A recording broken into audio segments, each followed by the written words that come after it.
She doesn't even make a gun.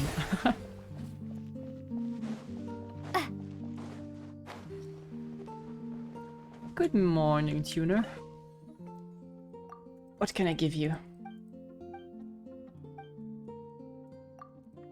I think I should have those.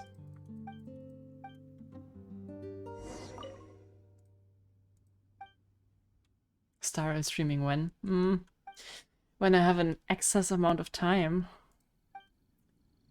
So, I don't know, probably never. Is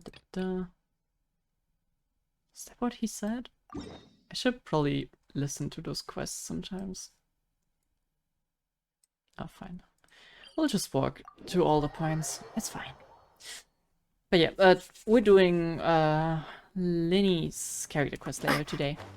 Or later, probably in like a few minutes. But Stariel, I mean, I've been listening to Stariel's music a lot, and it's so freaking good. But, like, I don't know. I don't need a second Genshin Impact kind of game. Even though Stariel is turn-based, and I kinda like that. I think I would enjoy Stariel's combat a lot more than Genshin's.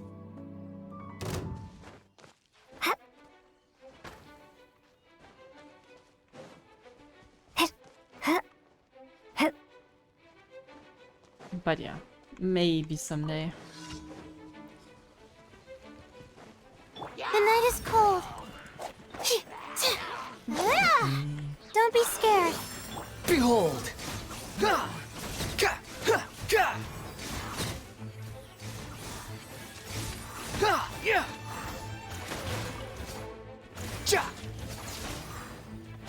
Not now. I need to turn Genshin down for myself, otherwise I can't, like, talk. Okay. I think this is better. Yeah. Okay. So, I somehow managed to lose my wallet over some... Like, I was home a week ago. Then I went back to my current place where I'm studying most of the time. And I don't know, on the day before the exam, usually you take your passport and your student ID, or your ID and your student ID to the exam. And I realized I didn't have my ID anymore. Hold the line. Which is weird because, like, I didn't take my wallet where all my stuff usually is out, so kinda should have been there. So that was the first confusing thing. Then I thought maybe I left it at home. And apparently I didn't because my mom searched all over the place and it's not there. I searched all of my, like, flat. It's not too much. Like 26 square meters, I think. So there's not a lot of places where it can hide, but I can't find it. And that's like super fun right now because I have no idea anymore. I have no banking card. And okay, well, no, that's a lie. I have one banking card, but I didn't have the one that I use most of the time, and it's also kind of the only one that I know the PIN for. Also, I don't have my insurance card. I don't have my money. It's great. I hate such things. Just tried like 2 minutes before the stream. I tried to block my card, but well, there's like a card blocking service or something. You call them, they tell you, hey, you need to enter your banking ID, I think, or bank number. I did that, and then they said, yep, cool, we're gonna forward you to someone, and then the automated system just hangs up. I did that 3 times, and the automated system just thinks, yep, no, I'm gonna hang up. It's impressive. I love that system. I can't even block my card, so I'm constantly checking if someone is using it.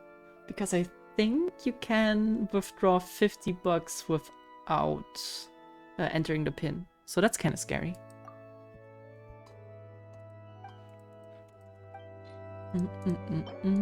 Ah, that's the quest, okay. But yeah, it's just super annoying, mostly because of my insurance card, and I need that a lot. I'm gonna have to get a new one. Yay! Wait, why is there still a marker? Okay.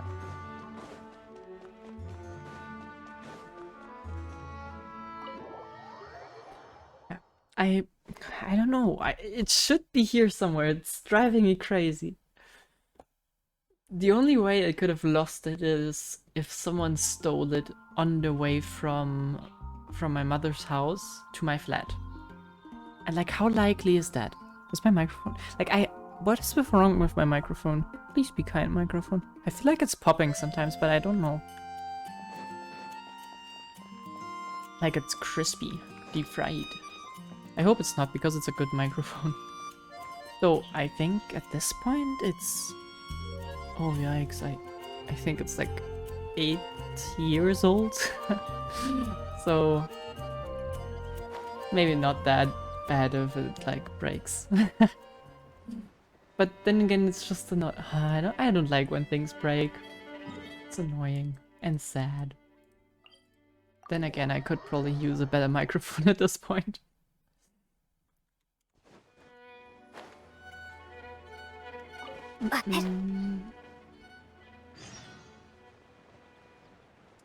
Okay, I think, let me just check real quick.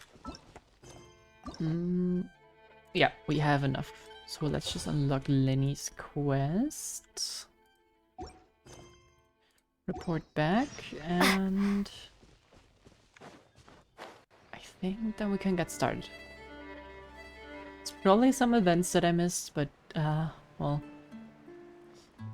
sorry Genshin, but I'm sure a lot of people enjoyed the events. I couldn't. I didn't have time. Which is sad. Okay, here's your meds, mister.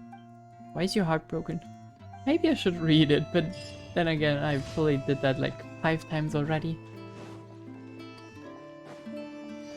Now we're gonna set the daily quest thing to Fontaine. Because I kind of want to see some Fontaine daily quests, even though I think they're probably gonna be the same, right? Ah, no, never mind, actually. There's always been a new one in each... No, more than no. There's at least one new type, so I kind of want to see that. But then again, how often do I do my dailies? Barely ever. No, barely. Borderline never. Just like annoying, boring, grindy. I don't like grinding here. Oh, but I haven't fought one of those in like eternities. Kind of wanna. But then I don't know. Oh, oof, oof. Okay. My I just wish those fights were like a bit more strategical. Oh man. Maybe it's just my fault that I don't make them strategical. I don't know. Wait, can you actually hurt them? No, it's just ice. Okay. Allow me. Can you come down, please? Thank you. Pew pew pew pew pew pew. Ooh, dodge. Okay, never mind. I was complaining about it not being strategical, but I also don't take the time to dodge. I'm an absolute hypocrite. Can you please come down? Otherwise, I'm just gonna like do this. Hold the line. Thank you. Go. Cole, mine to command. I really need to play a Souls-like game. I'm kind of really yearning for some heavy combat, some hard combat. Okay, we got that. I think we can collect our reward in Fontaine. It should be just fine. Okay.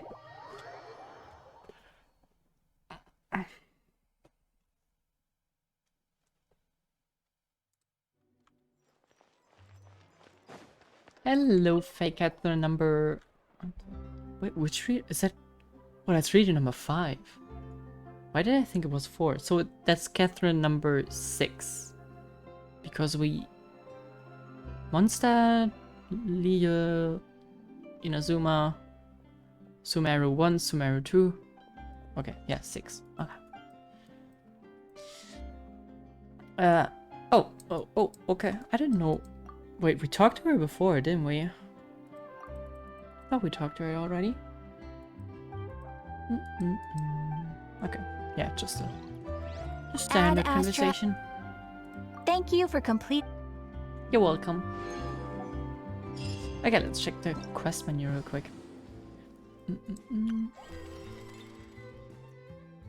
That one, yeah. I haven't even checked that one out yet.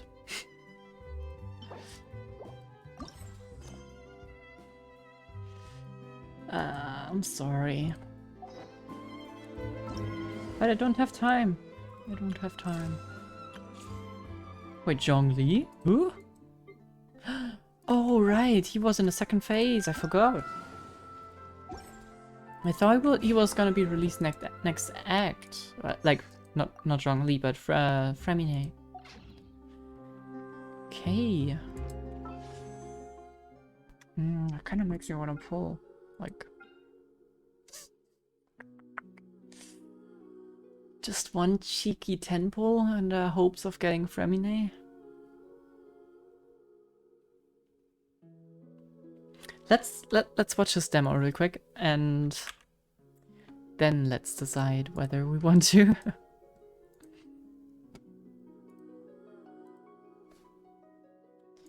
Let me just look it up. Fremine. There we go.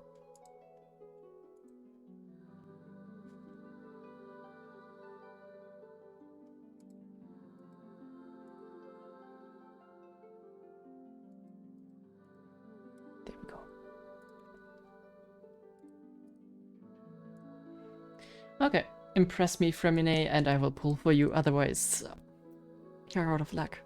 As you know, diving is one of the few things I'm any good at.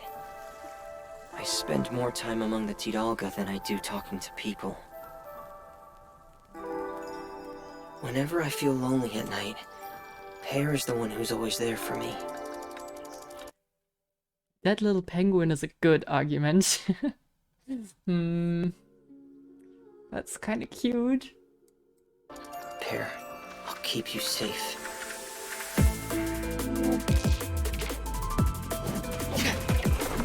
What kind of music is that? Is it just like kind of lo-fi? Is it? But not really.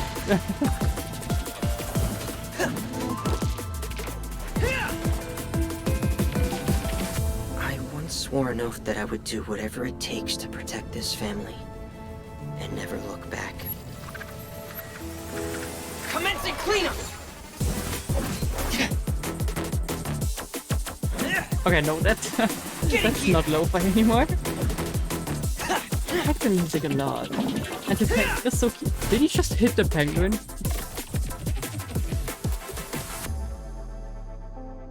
Oh. So long as the light of the hearth still shines, I'll always have a home to return to. Okay, so he's also Fatui. That's nice to have that confirmed. I very much assumed so, but...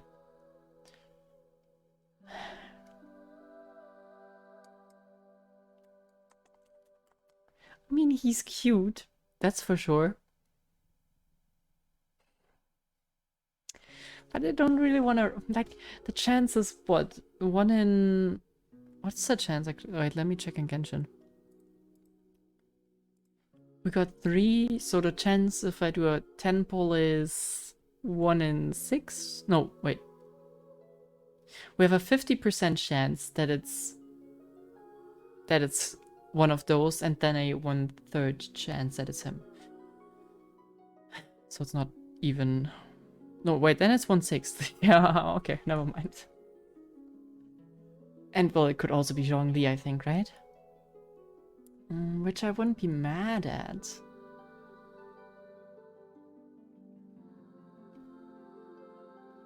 I don't have time to build anyone anyways. Why am I thinking about it? Nice thought, but no thank you.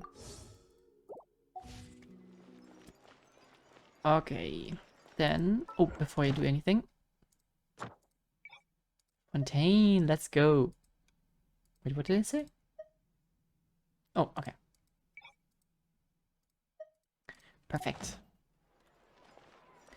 I think then we can see where we can find Mr. Fatui brat guy. Okay, no, he's not a brat, but you know what I mean. Talk to Charlotte? Ooh. Okay, I'm already loving this quest. I am loving this quest already. Starting with Charlotte? Perfect.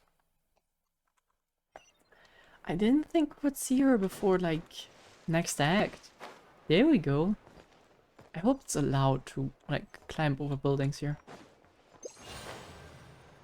I'm so happy to see Charlotte again. She's the best. Charlotte is the best.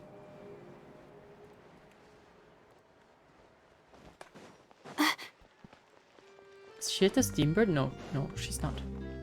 She's probably interviewing him? Maybe? Potentially.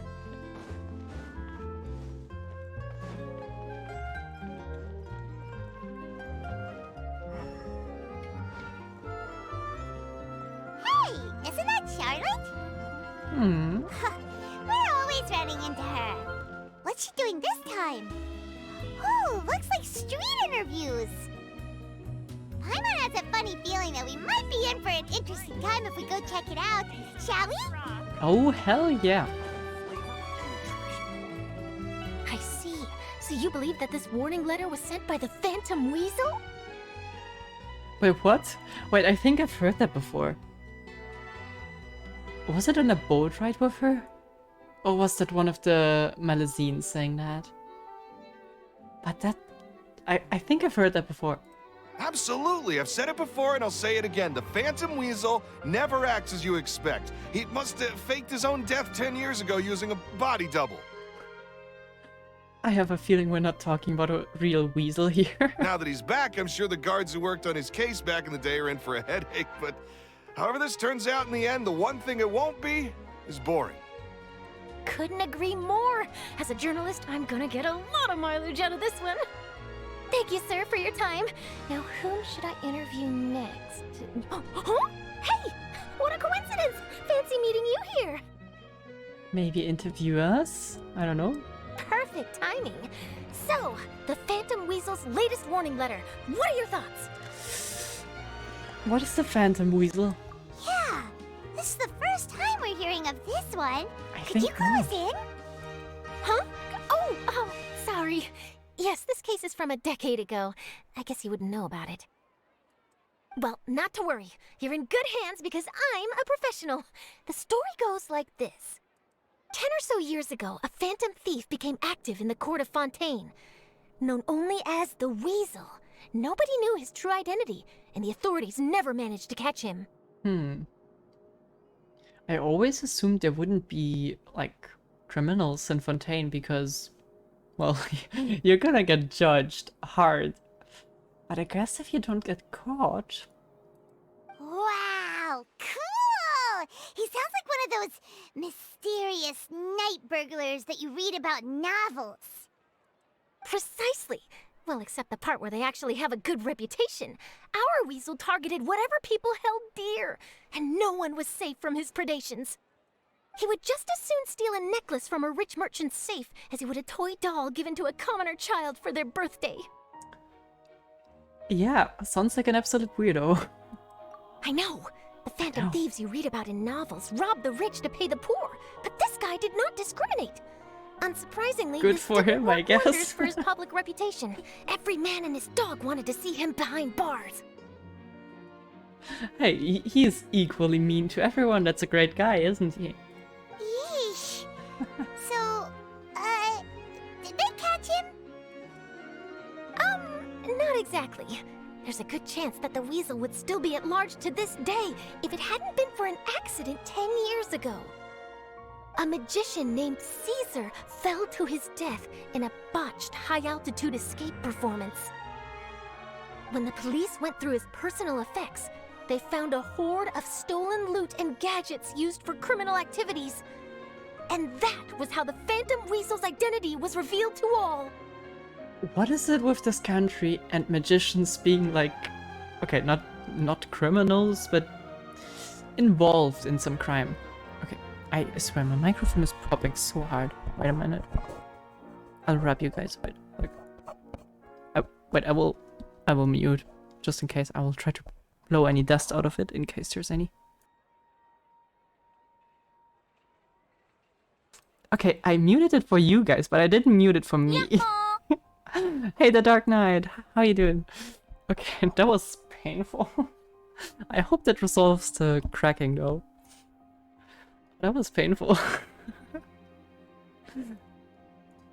Hope you're doing great, the Dark Knight, mister. Wait. The Dark Knight. I think I'm puzzling things together. I have a feeling I might know you.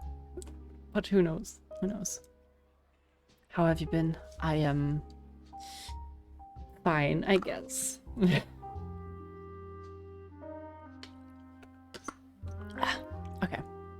Microphone seems better now, which is weird, but okay. I take it. Sure enough, thefts in Fontaine went down after Caesar's death. But today, 10 years on, the notorious thief has once again issued one of his warning letters and pasted it on the gate of the Opera Epiclese for all to see. First of all, I see Lyney back there. Second of all, that is risky.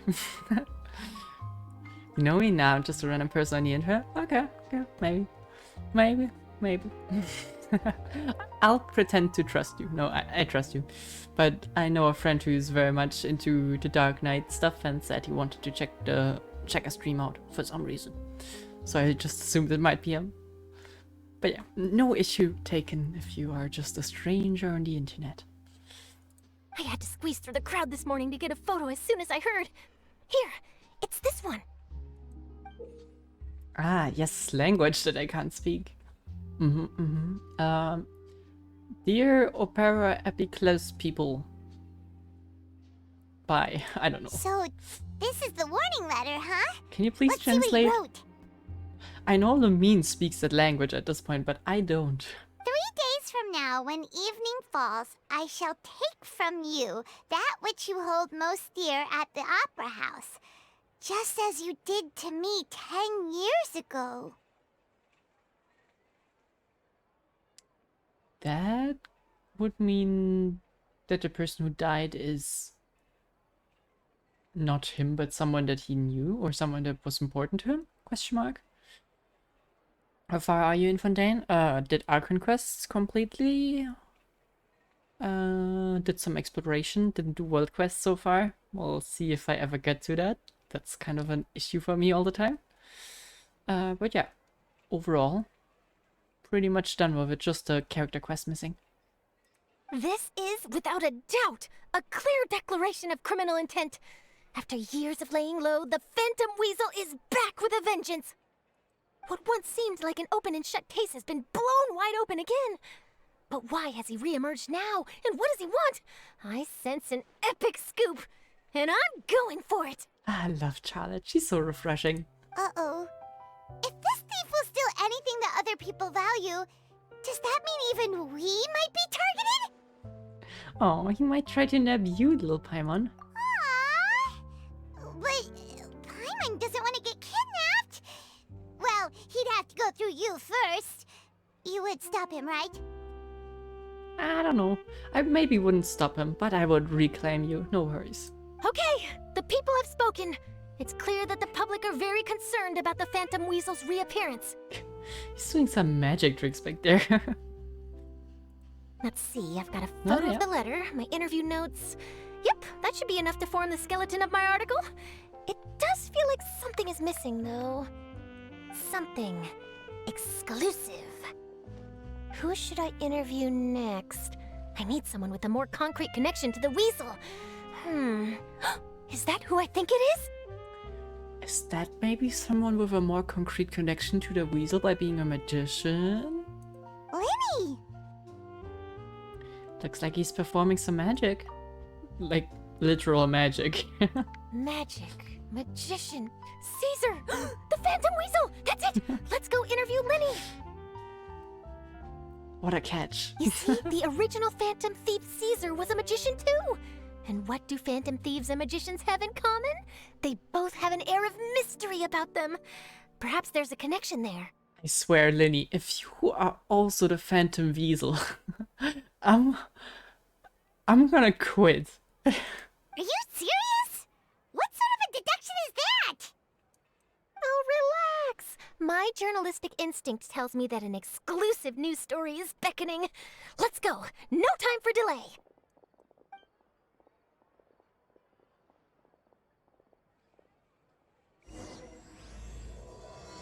The Forgotten Thief. Doing all the world quests for Primus because I'm saving up for DBG? I suppose the banner for Farina. Gotten 2k. I'm glad that I'm kind of stacked at this point. I think that should be enough, right? We have 18 wishes. We have how much pity?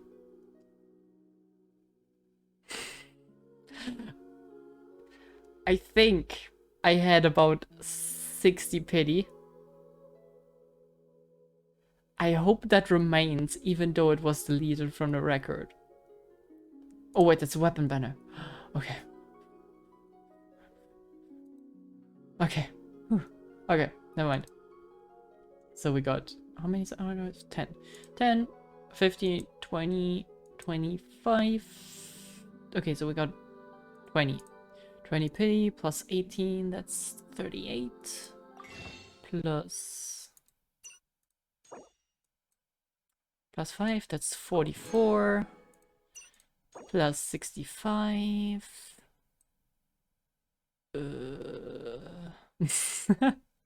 Wait, what was I? Was I saying 45? Or I forgot to count. My brain is fried, I'm sorry. Something in the hundreds. 112. I think that should be enough. Can you buy me Primos? You look rich. I've like okay. I am not paid to. What was it? Is it even called pay to win in this game? It's not really pay to win, but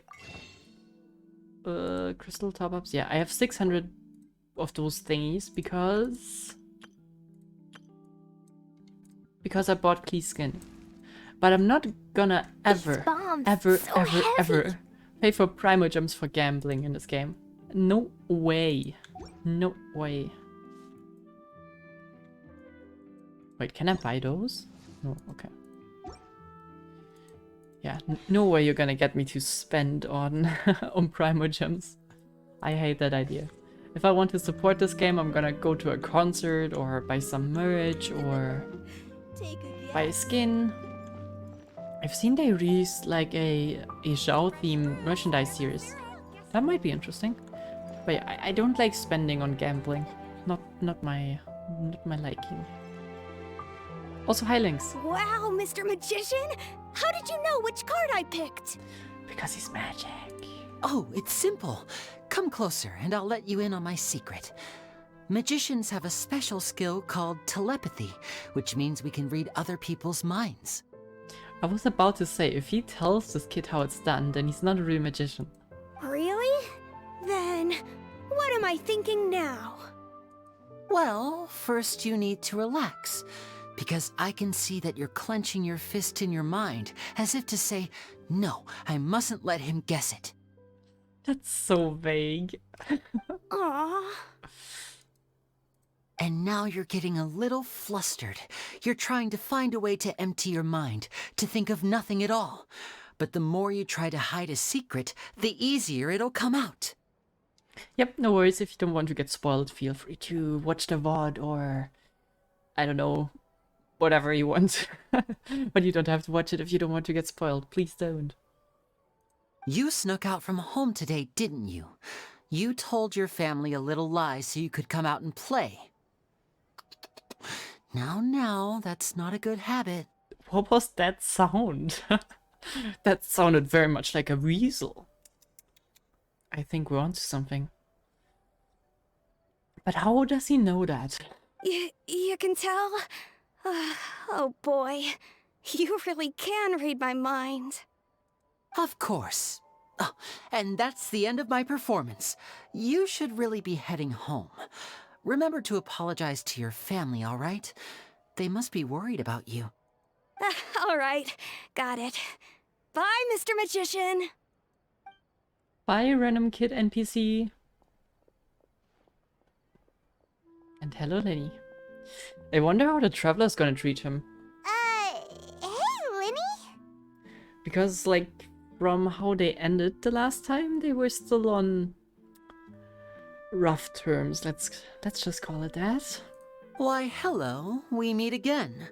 Are you looking for me? What's the situation? Well, why don't you guess, Mr. Telepathic? Fair. Oh, please. You didn't believe that spiel, did you? The power of telepathy is quite beyond me. I'm sure that child would beg to differ. Seemed like you were right on the money. That was nothing more than a little trickery. I made an educated guess based on his micro-expressions. An educated guess. That he ran away from home or, like, bailed from home just to see you. That is an educated guess. Well, if I had guesses you make, I wouldn't need to study. That, plus the fact that he was the only kid here without his parents, and he looked as guilty as sin. He made it easy for me. You guys, on the other hand? Let me guess. Don't tell me you're here for the Phantom Weasel, are you? Nope, telepathy, I call it. Wow, got it in one! Is this more of your trickery at work? Wait, really? No trickery this time. It was pure luck.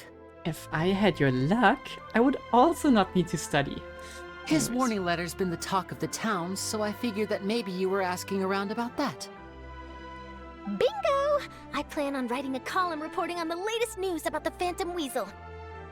So, Lyney, what are your thoughts on this infamous thief's reappearance? To be honest, it makes me angry. Angry? Why? You read his letter, right? The Phantom Weasel claims he's planning something in 3 nights' time at the Opera House. That's the night I'll be performing there. I get it. Okay. Huh. What are the chances? Also, how the hell are you still allowed in that place? You really shouldn't be allowed there. Wait a minute, you don't think he's after you, do you? Well, if he is, then his warning is clearly a direct challenge to me personally. And if he's not, then it's still going to be a huge headache for me. The mere mention of the Weasel's name is enough to scare people off. So once the contents of that letter get out, barely anyone will be showing up to watch my show. But I've been preparing for this for a long time. I'm not about to let him ruin my big day. This leaves me with only one choice. I have to expose the Phantom Weasel's identity before the show begins. Alright, challenge accepted, I guess. Really? So what you're saying is, we might get to see a live duel between a famous magician and an infamous thief? Wow, this has exclusive written all over it. I guess I know what we're gonna do today if we stay with Charlotte here. Also, that means Charlotte will stay with us, which is great. To be honest, I'm not sure if I'll emerge the victor. The Phantom Weasel is a notorious crook, infamous for his inscrutable methods.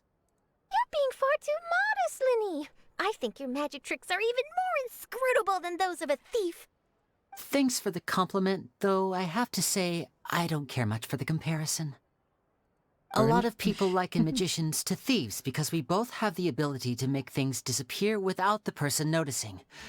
But there's an important difference that these people overlook. Yeah, I feel like there's a similarity between them.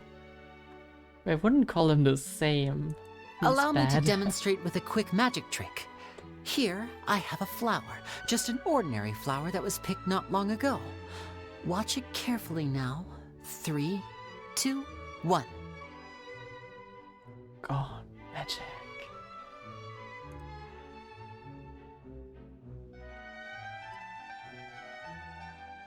sorry. Just had to do moderation. It's gone! Where did it go? That's the question. Where did it go? Where did it go? Therein lies the difference between I us. wonder how they have done Thieves that. make precious things disappear, but only magicians make them reappear. Hey Echo, how you doing? If I could now invite you all to check your clothes, there might be a surprise in there somewhere. A surprise? Let me see! I wonder what it is, Paimon. Huh? Oh, It's right there! Wait. But how? You haven't moved this whole time! no, this wasn't there before the cut. No, no way, no way, no way, no way, no way. That was not there. What an I would have seen it. outstanding trick! Sorry, Lyney, it seems that my previous praise was woefully inadequate. Clearly, magic is the superior art form to theft. I don't like the way she phrases that. Alright. I'm doing fine though, I'm tired. I get that. I have the same feeling. I'm trying to relax a bit over the last 2 days, just getting a bit into the holidays mood, but yeah, I'm still very much tired, and talking about it doesn't make it better. Don't worry, I didn't take offense. I just wanted to take the opportunity to perhaps change some of the preconceived notions you might have about magicians. Since Caesar's death, a lot of people associate magicians with criminality. It can be quite frustrating. I can imagine. Coming back to your trick just now, might I presume that you are well versed in floral symbolism? For example, magicians often use rainbow roses in their flower-related performances to represent passion and romantic encounters. But you used a Lumidu spell, which, if I'm not mistaken, allude to separations. I'm curious to know if there was any deeper meaning behind this choice?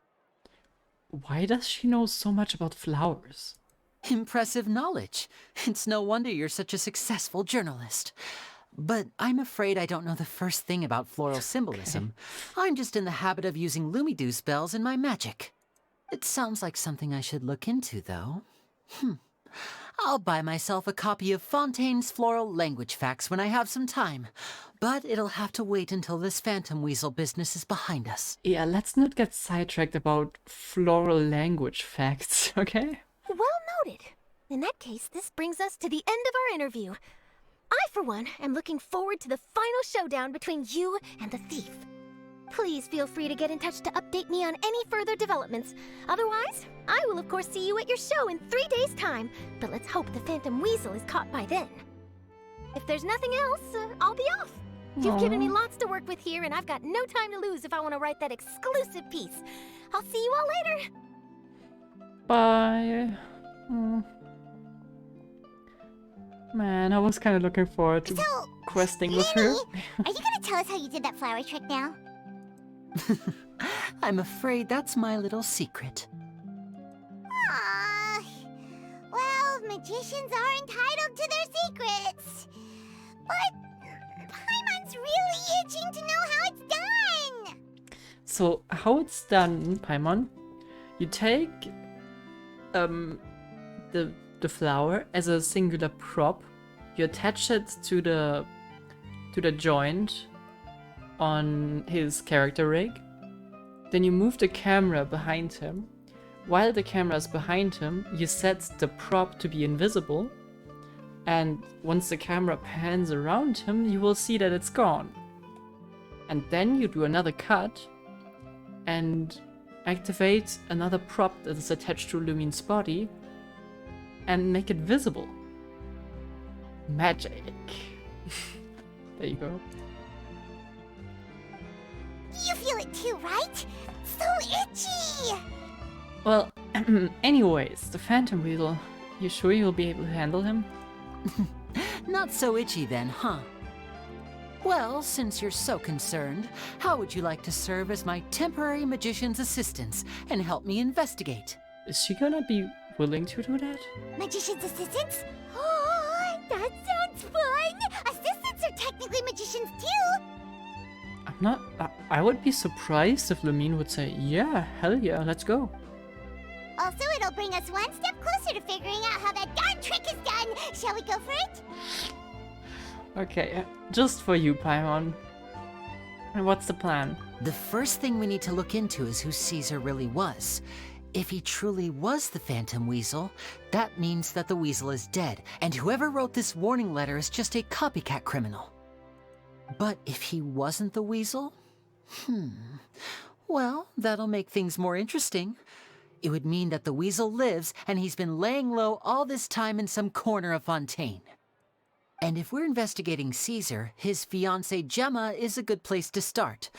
Word is that she visits the cemetery often, so I asked Lynette to wait for her there. We should make a move. Let's go and rendezvous with Lynette. Alright. So it's not just Lyney, it's also Lynette that we re-meet. Oh. Gift of Parting. A flower accessory given by Lyney at his magic shows. It's blah blah blah, which symbolizes parting. So Lyney probably didn't consider flower facts or floral facts, floral language. But the game devs did, for sure. Now I'm curious what they intend to say and express with that though. What do you mean? Of course flower facts are more important than crime. True, true. I couldn't be more mistaken in saying that it's the other way around.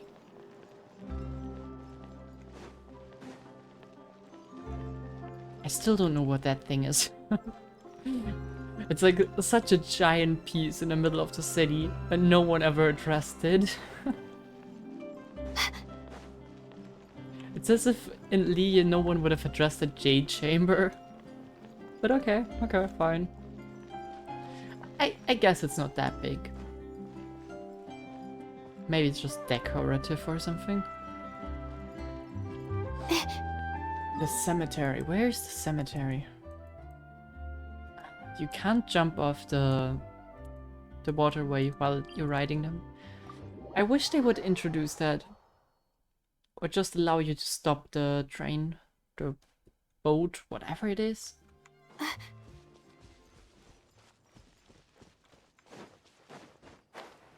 Because then I wouldn't teleport to most places.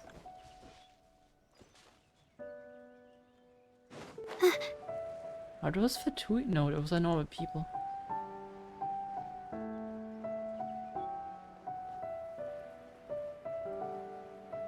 Oh. Yeah, that's a place where we ended last time, right? Yeah, I'm pretty sure.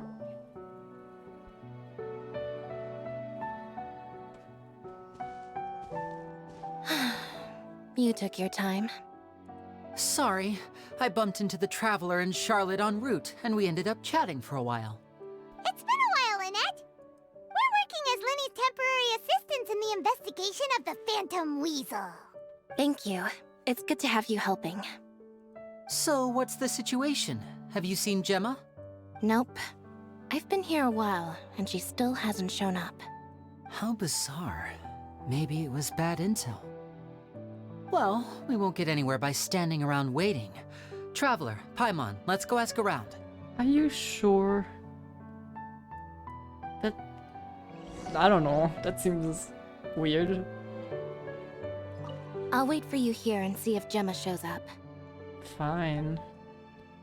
Sure, leave me the awkward job of talking to people who are mourning at the graves of their partners or loved ones. Yeah, sure. Excuse me, good sir. Do you by any chance know a Gemma? Gemma? You mean Caesar's fiancée? Sure I do. What's this about? I'm just trying to get a hold of her because I need her help with something. I heard she comes here a lot. Yeah, she does. Poor thing. It's no secret why either. She's heartsick. Ever since Caesar passed away, she's been coming here once every week to clean his grave. Often she just sits there in front of his headstone, lost in thought. Sometimes she talks to herself.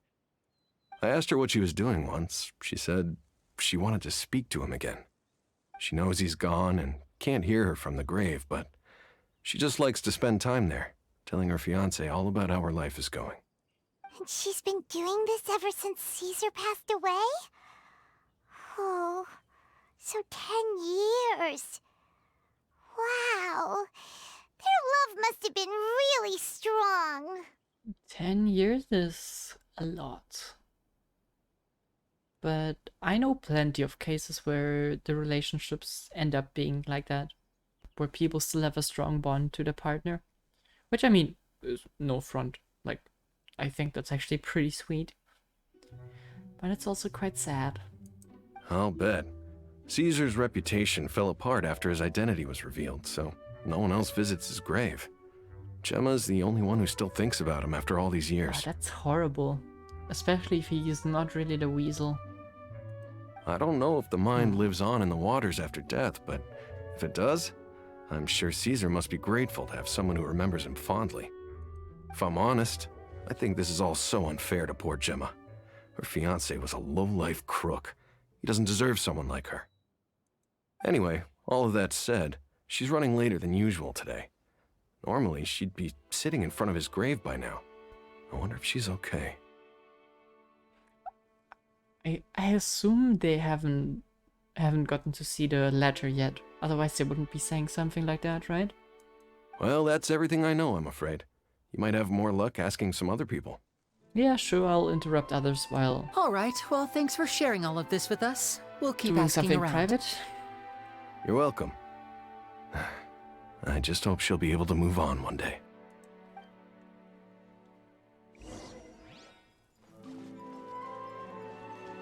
Sorry to interrupt. Did you hear the news? They're saying the Phantom Weasel's back. Oh, never mind, I guess they have. You're kidding. Wait, isn't he dead? I don't know anymore. All sorts of news flying around nowadays. I can never tell what's true and what isn't. But what if, just hypothetically, I mean, what if this weasel's the real deal and Caesar was framed? Called it. Seriously, 10 years ago, on the day it all went down, I said to myself, you know what? This guy's been set up. Sure. The Caesar I knew was a good guy. He gave balloons to children on the street, for Pete's sake. What, are we supposed to believe that he was a balloon thief or something? Give me a break. Well, if you think that, then why didn't you speak up earlier? That's the only thing I don't get. Oh, please. Weren't you the one cursing his name to high heaven when the police announced the news? You were all, "Oh, that gosh darn lousy son of a, you think you know a guy," or words to that effect. Wait, did I say that? I don't seem to recall. Yep, I thought so. So, anyways, sorry to interrupt you guys. Hello there. Sorry for disturbing you, but I couldn't help but notice you were discussing the Phantom Weasel. We're actually quite interested in this topic as well, but we're struggling to get to the bottom of it. Do you think you could spare a moment to tell us a little bit about Caesar? You've come to the right people. Yep, I was there. Back when Caesar used to perform magic tricks on the street. He was a great magician. The best trick I ever saw him do was pop a transparent balloon, only for a whole bunch of doves to fly out from the inside. Oh, okay. Oh, I was so focused on him popping a transparent balloon that I completely ignored the part about having doves fly out of it, even though it was supposed to be empty. Okay, anyways. I was right up close and didn't blink or look away once. But for the life of me, I still don't have the faintest clue how he pulled it off. Really incredible stuff. I saw him perform too. He always used to bring some gifts along for the kids who came to watch his show, and he'd hand them out after he was done. Sometimes he even got the kids to write their wishes down, and then he'd make the items on the wish list appear in his next show. That's way too sweet for him to be a thief that steals from the poor. I don't know. Huh. He doesn't Yeah. sound like such a bad guy. Exactly.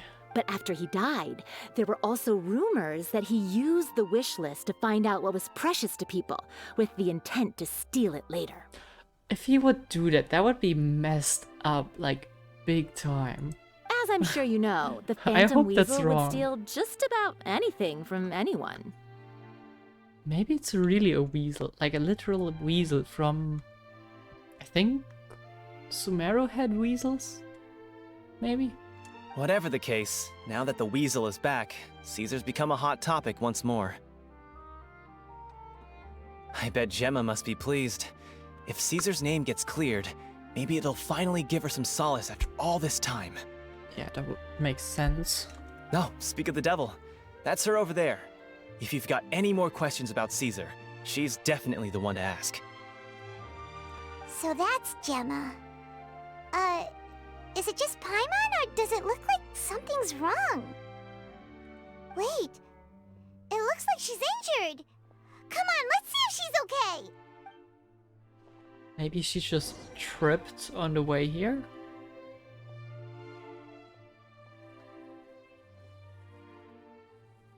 Hi there. You're Gemma, right? Who's asking? Don't be afraid, we mean no harm. It looks like you're injured. How bad is it? Thanks for your concern, but you didn't answer my question. Who are you, and My name is Lyney, and this is my sister Lynette.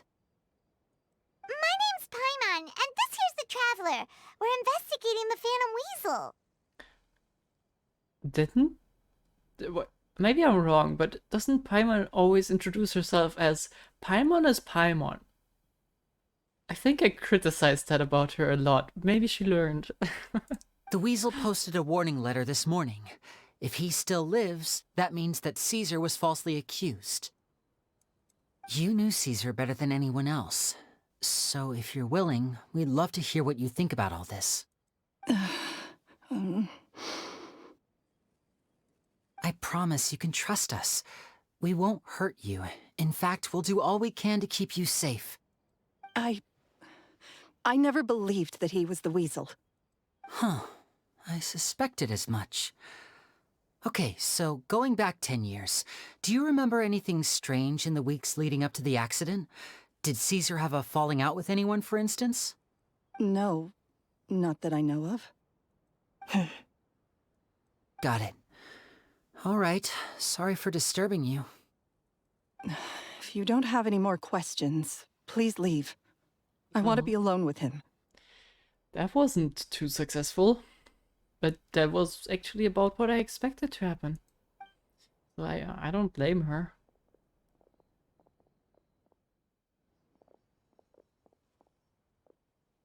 Judging by the look on her face, there's definitely something fishy about her. She's lying. She definitely knows something. Well, maybe she just doesn't trust us and feels like we are just invading her privacy by waiting at a grave that belongs to her partner. That's fair. We're just a bunch of strangers who showed up and started questioning her about things that happened a whole decade ago. It makes sense that she'd be wary around us. In any case, I doubt we'll get any further here, so let's call it a day. Meet me outside Hotel de Boer tomorrow, and then we'll start the next step of our plan. Sounds good. If you have a plan, that is.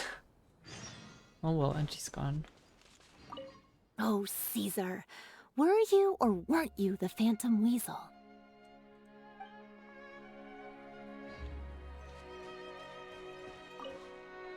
A lot of people find cemeteries bleak and oppressive, but not me. I find the silence gives me a sense of peace, and something about being in the presence of the dead and buried sort of puts all of life's woes in perspective. I mean, this is not really a scary looking graveyard. This is kinda sweet. I find those really big, like football field sized graveyards really scary. But something like that just seems like a place where people can, you know, rest.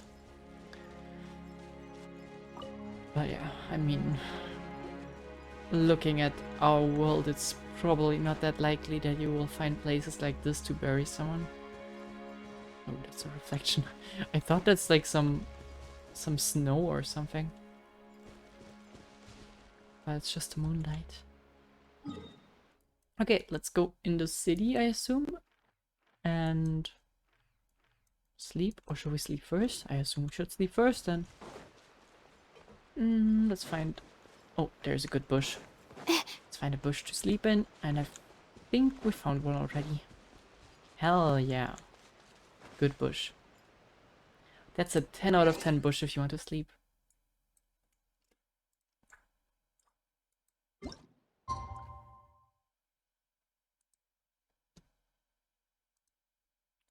It was 8, right? I think.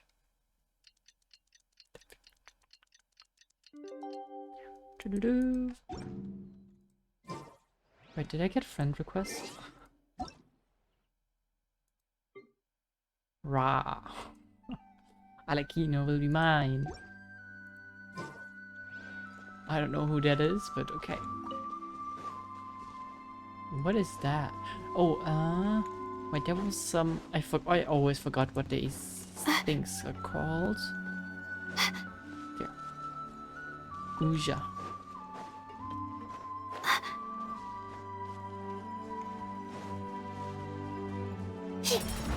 Yeah, okay.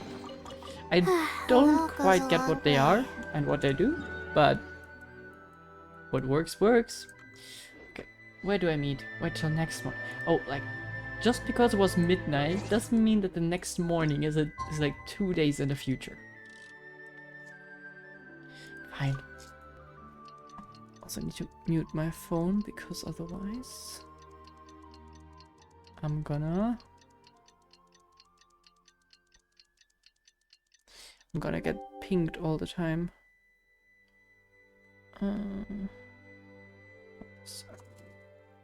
And I nearly dropped my phone, great. I'm so freaking clumsy, it's crazy. No, we can't take the waterway. Okay. Fine. Oh, what did I do?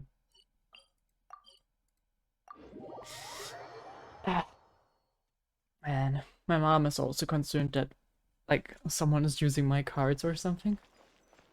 As I said earlier. Oh, okay. Discussion for later. Over here. Hello, Lyney. Good morning. Oh. Lynette's not joining us today? I've had her follow Gemma and see if we can make any inroads with her. They should be at a cafe right now. I don't know, man. It very much feels like you guys are just stalking her. I kinda get her. Still, I don't think that Gemma's likely to open up to us. So, we need a contingency plan. And that plan is? Today, we'll be looking into a guy named Lorenzo, Caesar's former pupil and assistant. When Caesar passed away, all the stolen goods discovered in his home were confiscated and returned to their rightful owners. But Lorenzo was the only one privy to all his magic secrets, and he inherited his craft. Yeah, that sounds like a good way to start, yeah. Before long, Lorenzo was the next big magician in town, his fame surpassing even that of his master, and it made him very wealthy. He's since left the magic scene though, and these days, he's a wealthy businessman with his fingers in a lot of different pies. I had to pull a lot of strings, but I managed to get him to agree to a couple of drinks with me. Be warned though, I hear he's got a hair-triggered temper. We'd best be careful. Okay.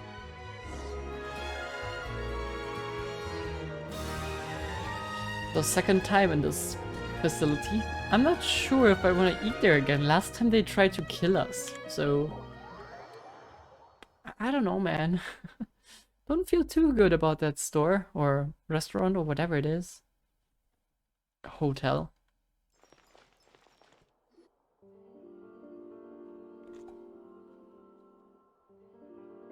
You neglected to mention that you were bringing 2 other people with you. Okay. I already dislike him. Great. My apologies. These 2 are my assistants. When they heard that I was meeting with the former magic maestro himself, they begged and pleaded with me to bring them along. And if it's no trouble, a couple of autographs would really make their day. Oh, forget the pleasantries, just sit.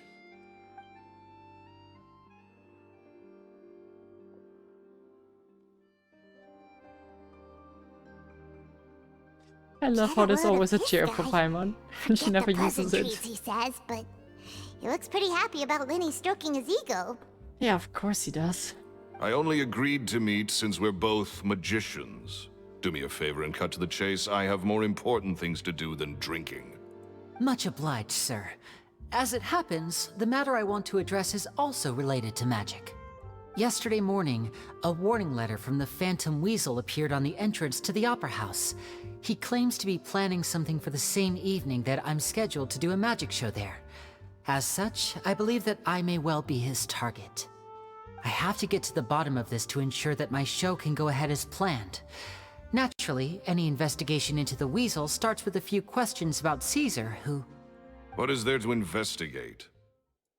Caesar was the Weasel, and he's been dead for 10 years. So what if some sick creep thought it'd be funny to write a warning letter? It changes nothing. Are you trying to tell me you actually bought it?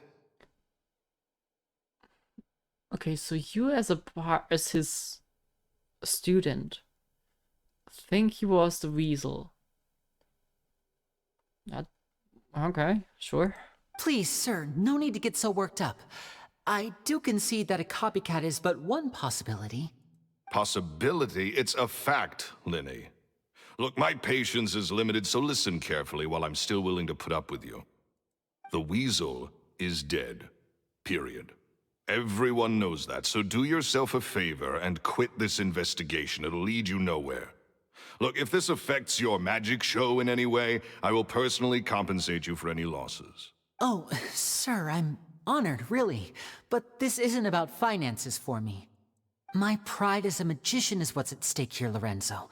Copycat or not, this person has thrown me the gauntlet, and I must meet their challenge head on. Why would he care to compensate him for losses? Like, that's none of his business if he didn't have like any stake in him not discovering the truth. You're a suspicious man. Your So pride? suspicious. Don't mince words with me, boy. Just tell me, what exactly are you seeking to do? I want to find out the Phantom Weasel's true identity.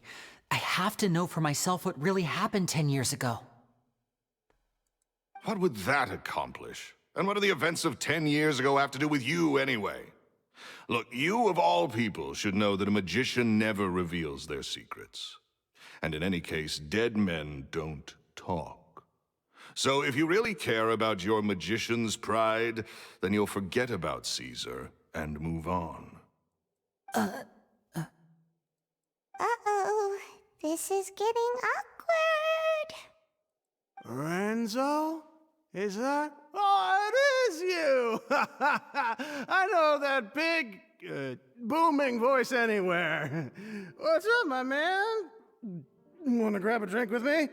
I'm not sure if this man is helping. He sounds drunk. Another day, I'm busy. Oh, come on! You can't be all business all the time. Time. You know what they say? Live fast, die young.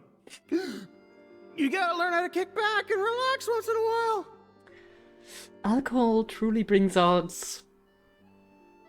the parts of people. If I wanted your life advice, I'd ask for it. Now get out of my face and go be drunk somewhere else. Sorry, my good sir. I don't believe I've had the pleasure. Oh, hey! Edmondo. He and I are business pals. We worked together a bunch of times.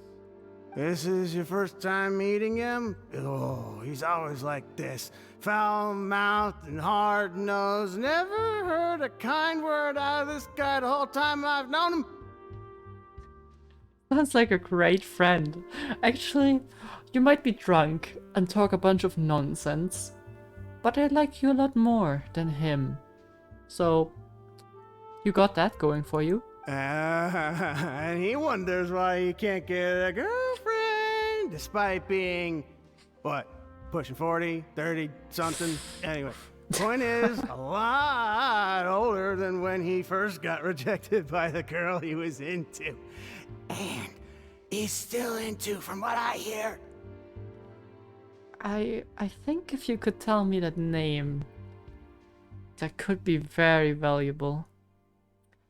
Shut up and get out of my face. Another word out of you and you can forget about doing business with me ever again. Sorry, I may have had a little too much to drink. All right, I'm gonna leave. Don't work too hard.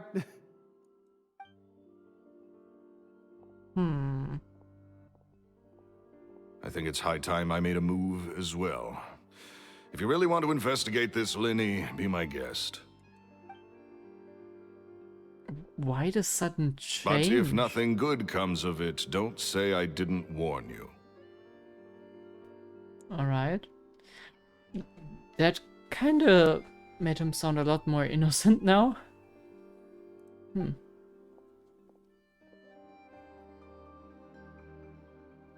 Well, that fell to pieces in a rather spectacular fashion.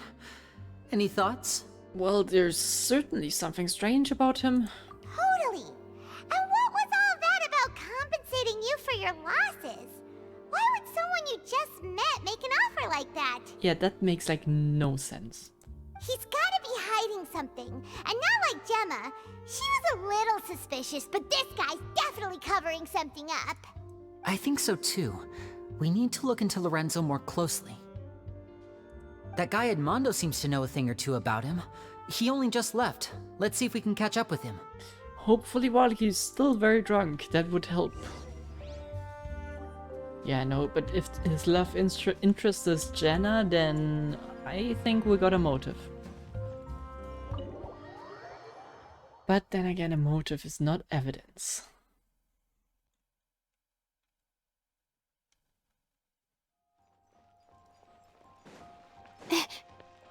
Oh, there he is.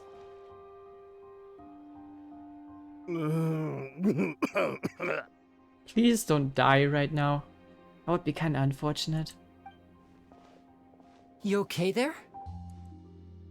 Who are you? Oh, it's you guys.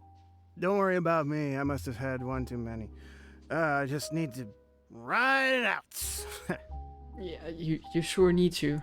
I say way too much back there, didn't I?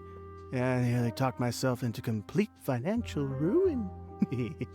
Note to self, no more drunken chats when Lorenzo's around. So, he was serious about threatening to cut you off? Ugh, Paimon knew he was a bad egg. Hey, keep your voice down.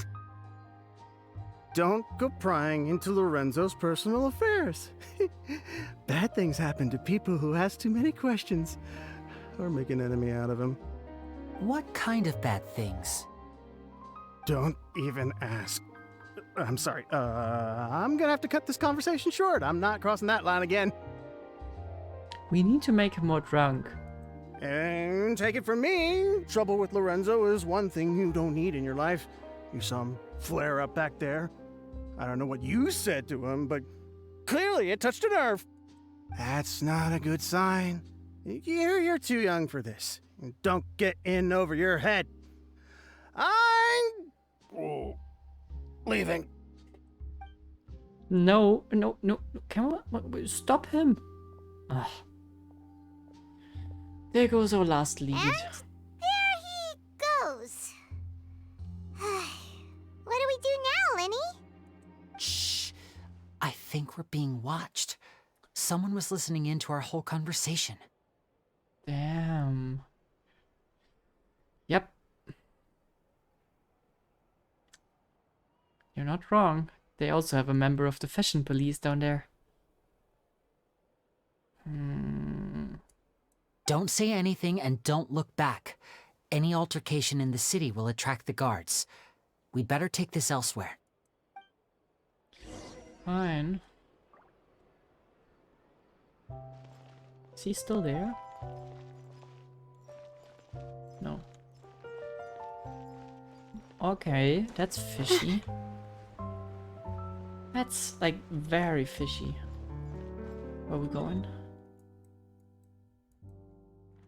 Okay, we can take the train there. For sure. That's a Navia line, I think. I hope they operate at this time of day. Do the Melusines have brakes? Wait, yeah, the last one said this that they are having a break.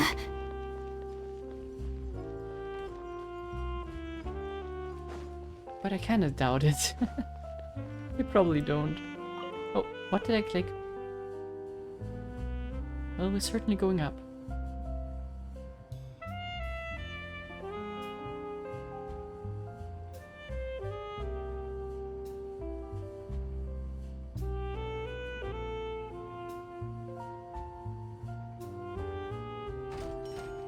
Nope, we need to go higher. Navia line it is. Wait. Or lower? Fine, okay. Welcome to the court of Fontaine. Please watch your step.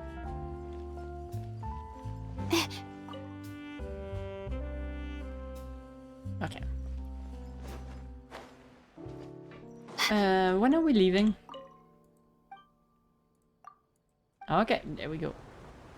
Man, I wanna go over there so badly. That looks so fun. Hello, passengers. I am your tour guide for this trip, Alfan. We are now heading to Erinias. Many people are tried there and sent to the fortress of Meripede. But passengers needn't worry. Life in the fortress of Meripede may be a good thing for certain groups of people. Are you sure? Did you just say jail is great for people The who deserve it? construction of Clockwork Mecca has no restrictions outside of patent law. Other than the Fontaine Research Institute, many private workshops are engaged in researching and building all kinds of Clockwork Mecca. Some people will modify existing models, and other criminals will use Clockwork Mecca for theft, robbery, surveillance, and illegal exploration, among other activities. If you encounter such a situation, please report it to the nearest Maréchaussée personnel immediately. What are the Maréchaussée? Are those the guards? Like, they're not robot guards?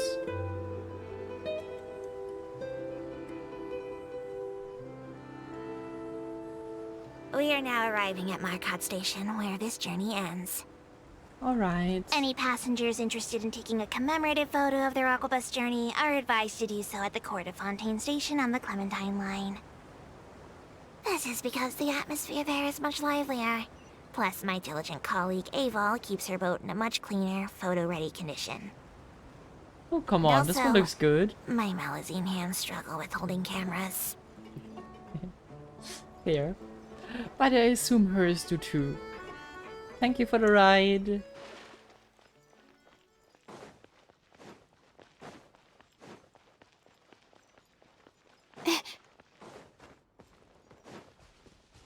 Alright, he's somewhere here for some reason. What are you doing down there? Is this some secret hideout?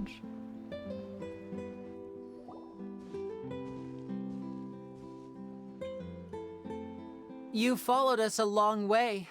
Why don't Oh. you come out and introduce yourselves? Okay. So you're Lyney. And where's your sister? Ain't she with you today? Save us the trouble and go fetch her for us. Let's not drag this out. Paimon doesn't like the tone of your voice, mister! Who sent you, huh? Why is it getting so dark? Save your questions, missy. You ain't gonna need answers where you're going. Capiche? Okay, you wanna fight, huh? Looks like we can't avoid this fight. Now, I'm not the strongest fighter, so I hope you're ready to back me up. Don't worry, we got this! Well, they surely don't know who they're messing with, so... Oh, right, he's a bow user. Ow. Ow! Oh, God. Okay. Okay. I don't like that they have throwing knives. Pew pew pew pew pew pew pew pew pew pew pew. Wipe out! My guiding stars! He does so much damage, holy crap. Curses. Tougher than we thought. Yeah, you're dumb, assuming that you couldn't beat us. Vision wielders are always trouble. Intimidation ain't gonna work like it did on the lady. The lady? Oh, yeah. Come on, let's scram! Hey, wise guys! We ain't through with you yet! Oh, they got away! Did you catch what they said just before they left? Something about intimidating someone else. Yeah, well, go figure who that was. Little hint, it started with a J. Sounds like they just wanted to rough us up as a scare tactic, and they've already done it to someone else, but who? Gemma? You're right. She was injured when we saw her yesterday, and she acted like she had something to hide. Maybe she was too scared to tell us the truth because those guys had threatened her. Well, if that's the case, she should be more willing to open up to us once she learns that those thugs won't be bothering her anymore. Well, are you sure that they won't? Let's head back to the cafe and see if we can get any information from her. Sure. Not gonna lie, I don't think that you are right in assuming that they won't, like, bother her at all. Because basically they said they just don't want to mess with vision holders, so... I don't know, man. I think we're gonna swim. Maybe collect some pearls on the way there. Oh, I want to do that boss fight real quick. I haven't tried that yet. Look at them dancing.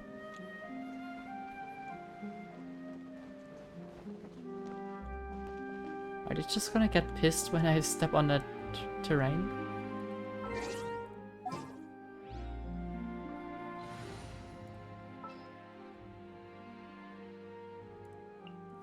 Stay close and you will live.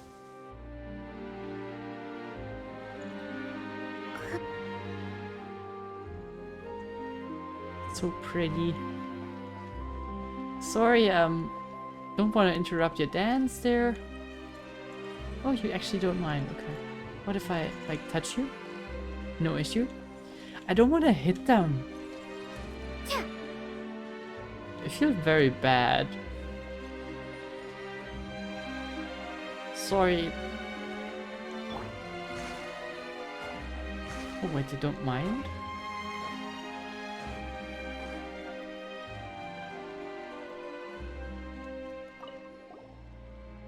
Yo, good ladies, I wish you a good morning and afternoon and evening.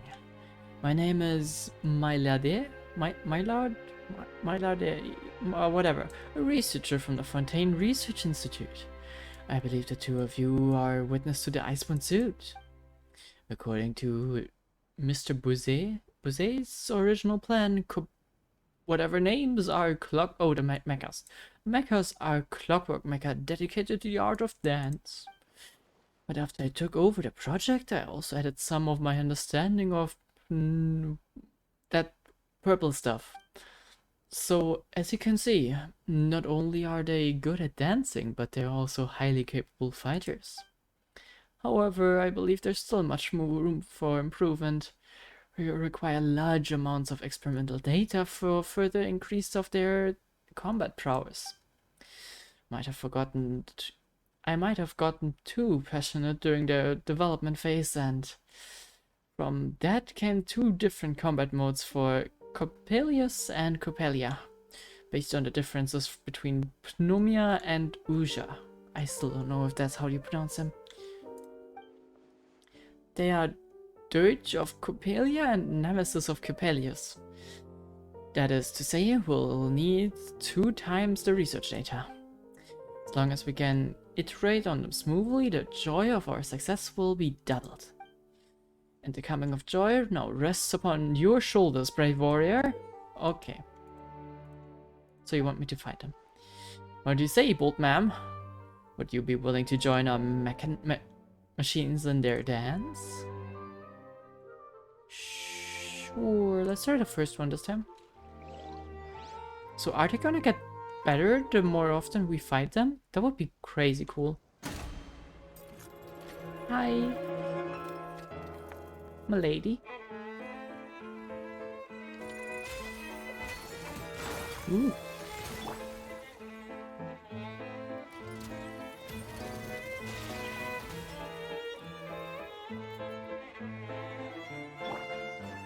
Not now. Ah! Okay, he does that attack. Shine down.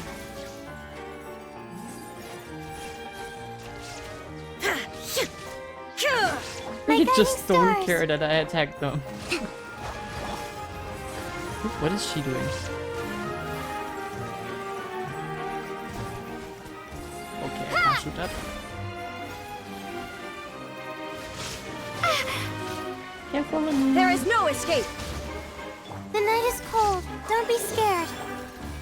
Covenants of the Deep.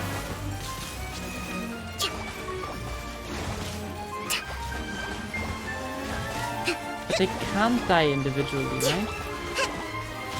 He's like... And Torn slammed to up. oblivion.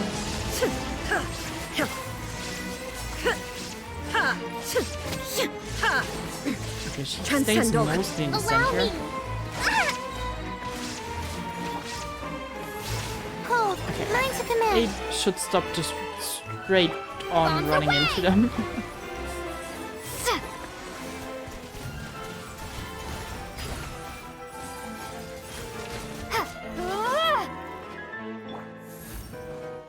Hold the line.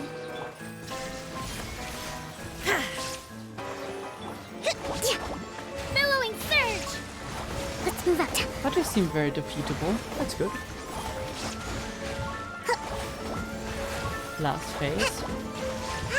Or, well, no phase, I guess. Water jet. Yep. Thanks for the performance. Sorry for killing you.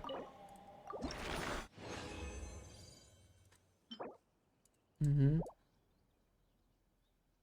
Is that all of it?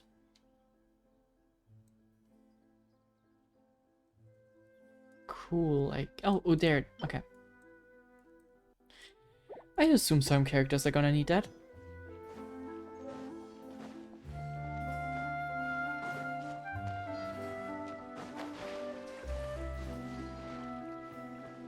Maybe even Lynette.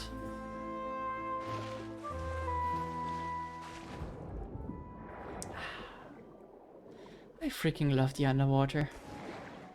And the fact that Lumine can jump like that. Sea otters! I didn't notice that before, but they're sea otters!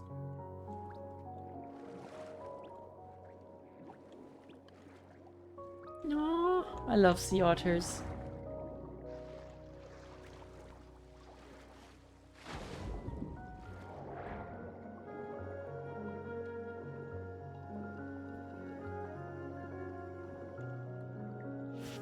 And whatever those are. They are also cute.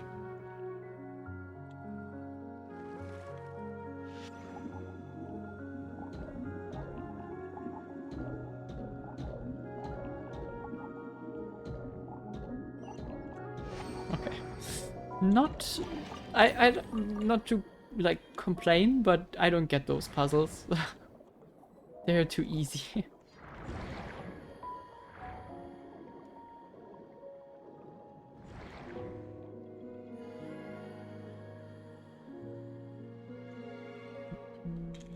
Do I have to do a bunch of those? Oh.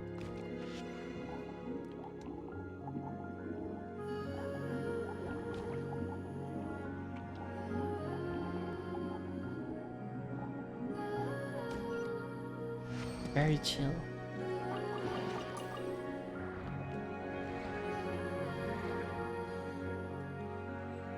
Do I have to go through a ring? I don't think so. The music is way too chill down here. There's no reason to be so chill. Oh. Okay.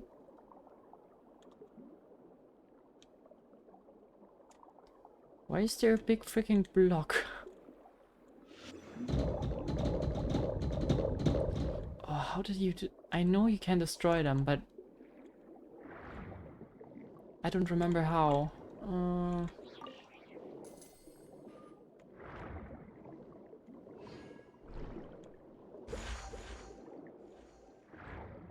Yeah, like they wanna get reunited, but how did he do that?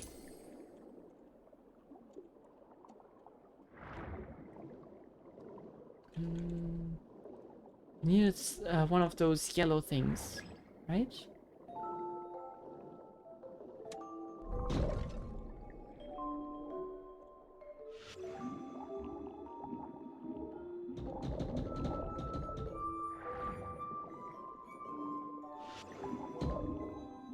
I can just scan the ground, but I don't think that will help.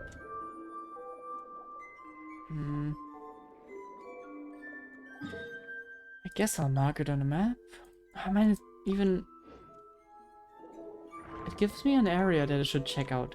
It has to be here somewhere.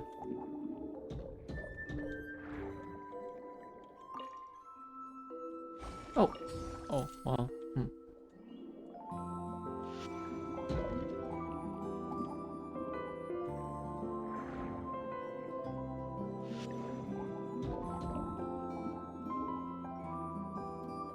I mean, that's all nice and cool, but that doesn't help me.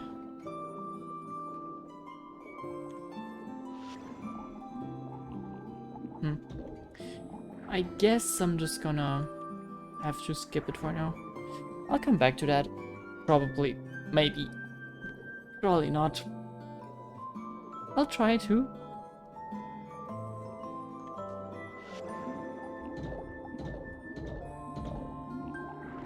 I love that ability for... Oh, nice, a blue one. For exactly that.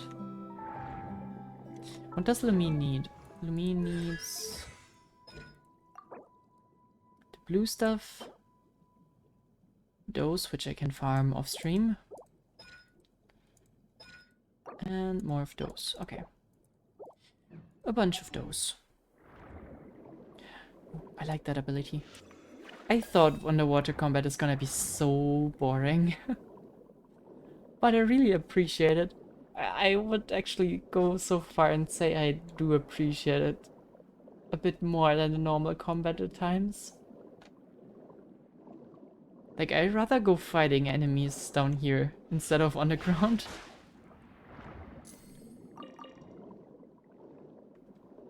And yeah, I know it's even more easy. But that never stopped me.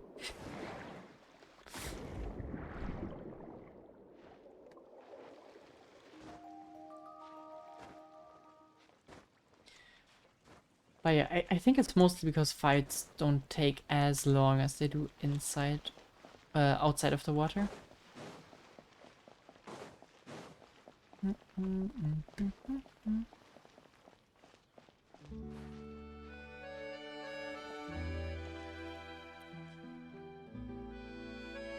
I should be able to climb that, right? No, Lumi, don't! Don't slip. Please. They really need more doors on their walls. So freaking annoying to get into the city.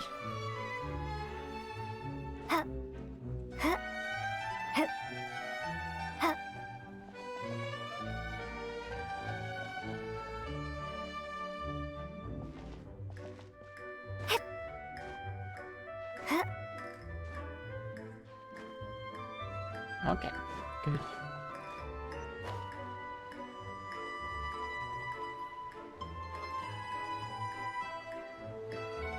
Do we know where she lives? Or are we just... I don't know. We'll see. We'll see. Oh! Yeah. Oops.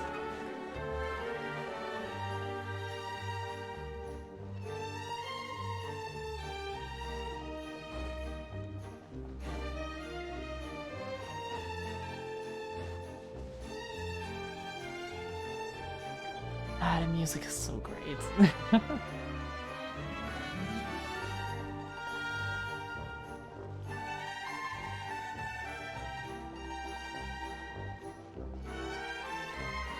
Okay, a different restaurant. That's promising. Esteemed Ludux, the life of a small person is truly difficult. Who are you talking to? Are you alright? Oh, thank you, kind soul. Will you be willing to hear Maldicine's troubles? Perhaps I'm at fault for having been too enthusiastic about integration into human life, but I've gradually found that there's a lot of difficult things to adapt to. Humans use such large things in their daily life. Clothes, for example. Sure, we can buy a shirt and use it as a dress, but we still need to get the cuffs tailored. And if we want to rent an apartment, we can only buy children's furniture, and even then, I have to step on a stool to reach the windows. If only I had a body like Sidwinnie's? Or maybe I should just go back underwater. Aw, don't be so harsh on yourself. Sure, there's also small people. You know, kids also exist in this world. Don't misunderstand. There's no need to worry in any case. The Melusines are excellent in the water. When I say underwater, I'm referring to the place where Sidwinnie works. She's a companion of ours. She works more like a human. She welcomes friends from the March's Phantom to drink with her in her infirmary. But she's against us working there for a long time, unless we want to switch to work for more medical bent. That's because many of those underwater have been sent there by the unspeakable name Phantom, so they probably wouldn't want to see uniformed Melusines. Is it too late for me to change jobs? It's never too late. Oh, spoken like Monsieur Neuvillette. It's just that with my hands and eyes, there's a lot of human work that I can't do. In terms of ability, I'm more suited to work at the March's Phantom. I can't say that word. What does it mean? March's Phantom. Everyone has their own strengths to utilize and duties to perform. I guess that's probably the order of life. Sorry. They are a bit oppressed, I guess.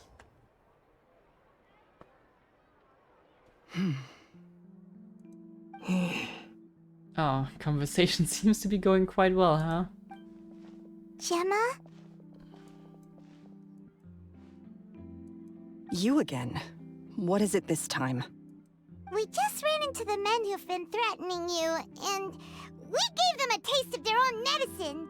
So, you can relax now. We're here to protect you. What? Why?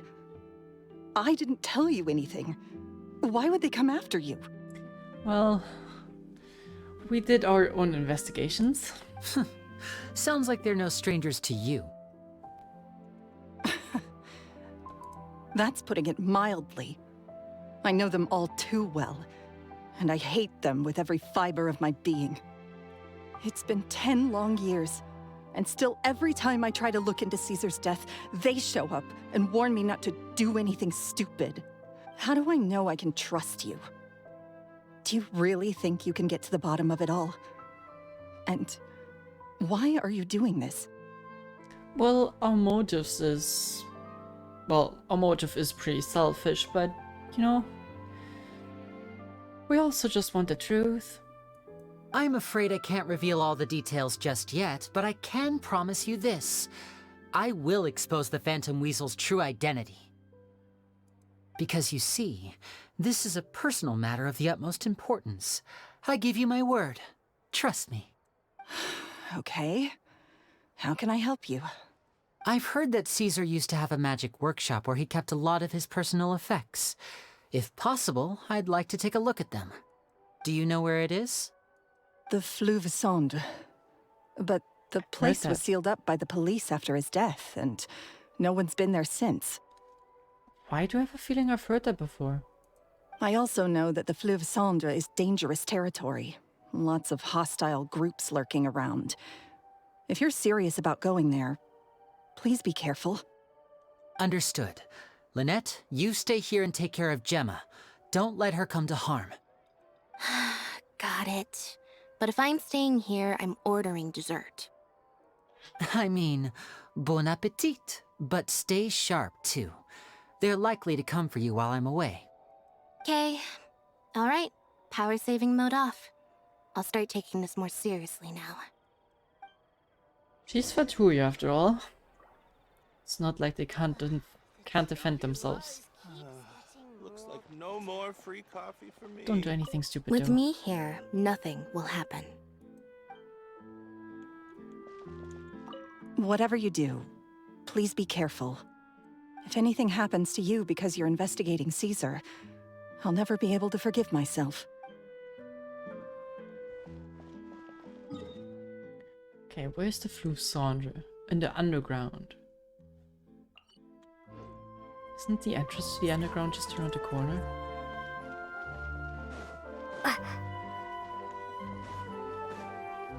Oh, no. Okay. I'm so lost in the city. I thought the entrance is here? No? Where is the entrance?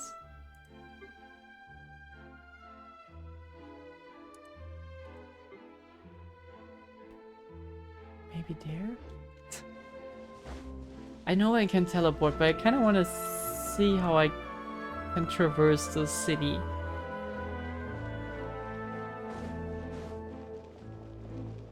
Ah, yeah, here it is.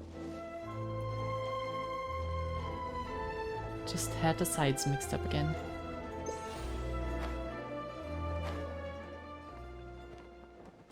Oof, okay. Lucky.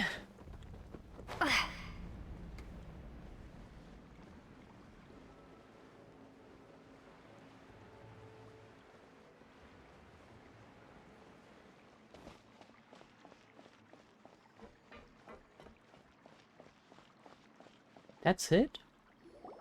If Gemma gave us the right location, then the workshop should be right nearby. Huh. Looks like these boxes are blocking the entrance. Let's shift them away first.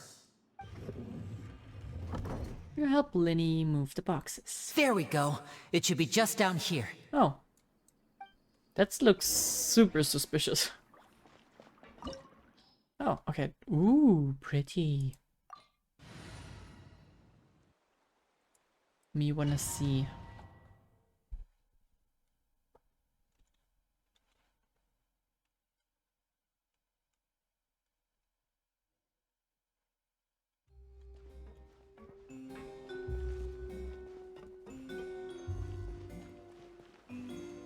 Wait, does he have the cool sprinting animation? Yes, he does. Is he the first tall character that has that? Never realized, but he's like super tall. Maybe that's just because of the top hat. Yeah, I think it's just because of the top hat. I love how like speedy he looks. And he has that cool break animation. Boop, boop. Love that.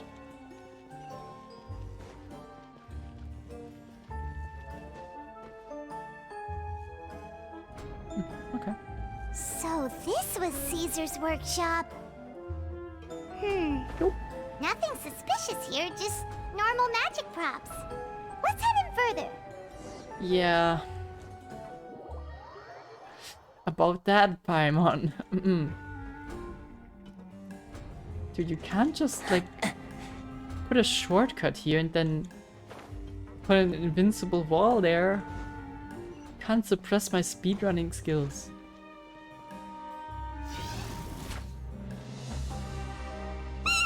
What was that? Oh, is this one of Caesar's gadgets? Guess we must have triggered some sort of device. I always hated those things. Absolutely hated them.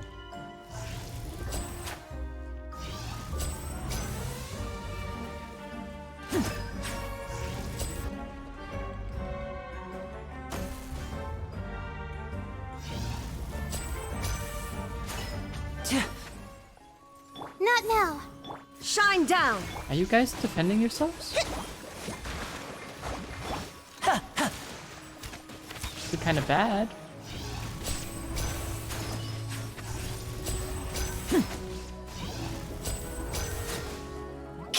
Okay.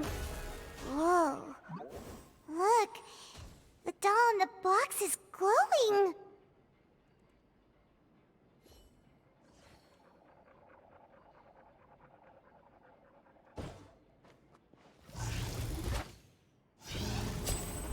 There's something written on the card on this doll. Let's take a closer look. Pretty. What bow is that?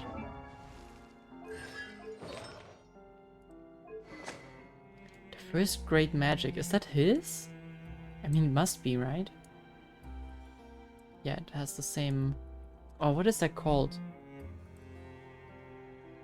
Nah, it's maybe it's just a star. But there's like this is all over his design. Looks pretty cool. This is no time for distractions. Sorry. Seriously, you have a great magician standing right here. You don't want to miss the best part, do you? Sorry. It's just staring at your bow. And whatever that is that's burning. Is that your delusion or something? Or is that just permanently on fire? These magic boxes are moving. What do we do? One of them looks different from the rest. Let's investigate. Got it. We're supposed to find the box that lit up at the start, right? There should be another wish list inside. Let's keep trying.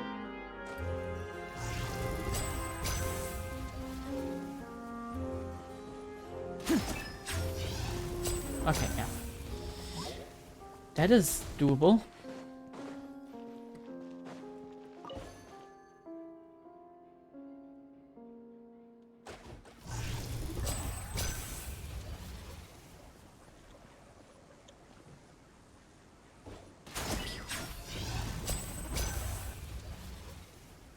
What a weird workshop.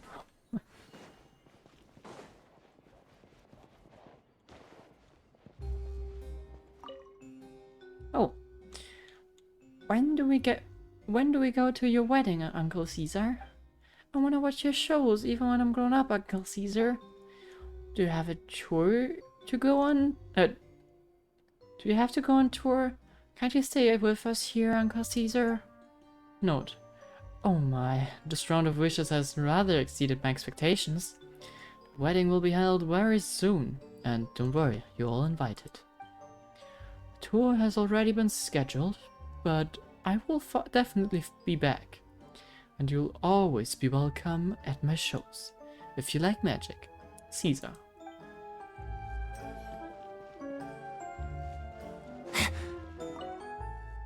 I wish my parents would be back together. I wish for good grades in my next exam.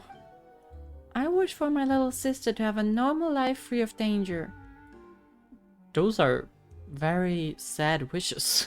Like, I mean, great wishes, but like, sad that they exist in the first place. Note. I want you to know that you can always share your troubles with me, children. But some wishes need more than just magic to make them come true. They need the power of your hard work. I wish you best of luck and hope that all of your wishes will come true. Caesar.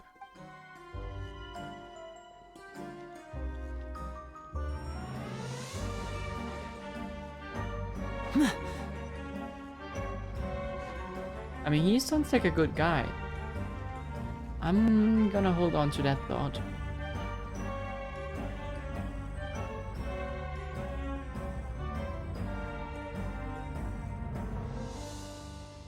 That's weird. Have we reached the end already? There's nothing here. Maybe this was a wasted trip. This is a magician's workshop. Let's look deeper than the surface level, okay, Paimon? Lyney, what are you looking at? This place seems a little too ordinary for a magician's workshop. There's a distinct lack of mystery. We've triggered quite a few devices on the way here. I'm starting to wonder whether Caesar built this whole place as one big, elaborate magic contraption.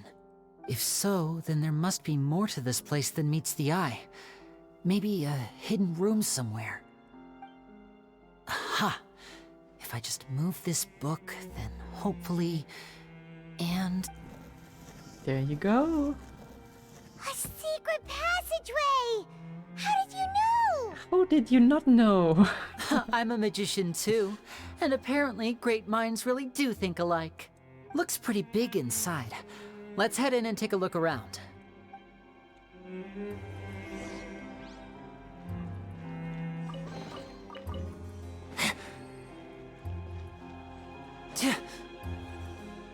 Oh, okay. Let's beat him up.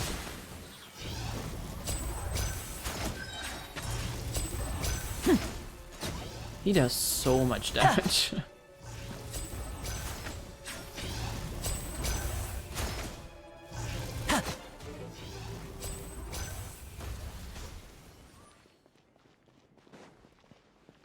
I don't even need the rest of my team. He's stronger.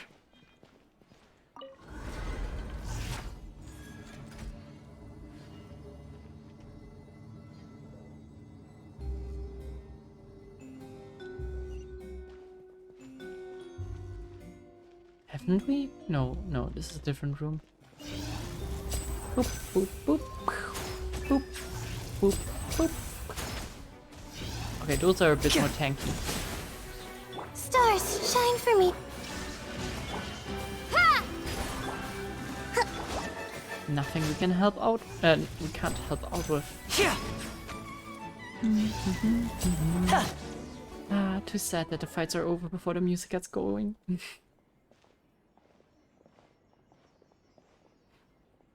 Why have you stopped, Lyney? Is there some device in that box? Huh. It just looks familiar somehow.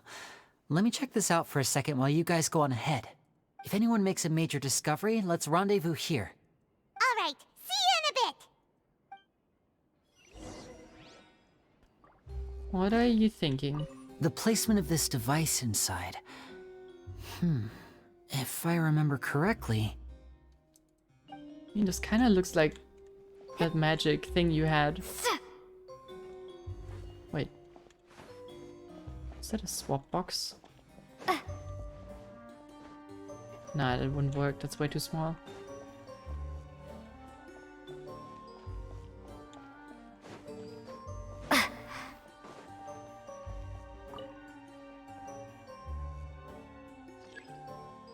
Activate all the magic steps. Oh yeah, well that's not hard. Oh, seems like we can't step on the same tile I twice. didn't. Guess we've got to finish it in one run, huh? I didn't. Rigged. Scam. What the fuck? Okay. It doesn't like me stepping off. Okay.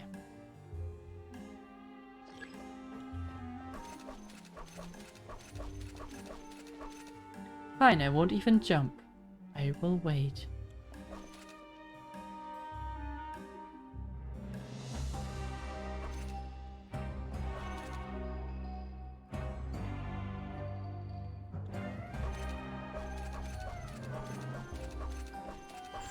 There you go, happy.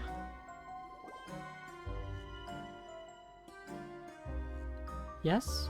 No? Yes? Yes, okay.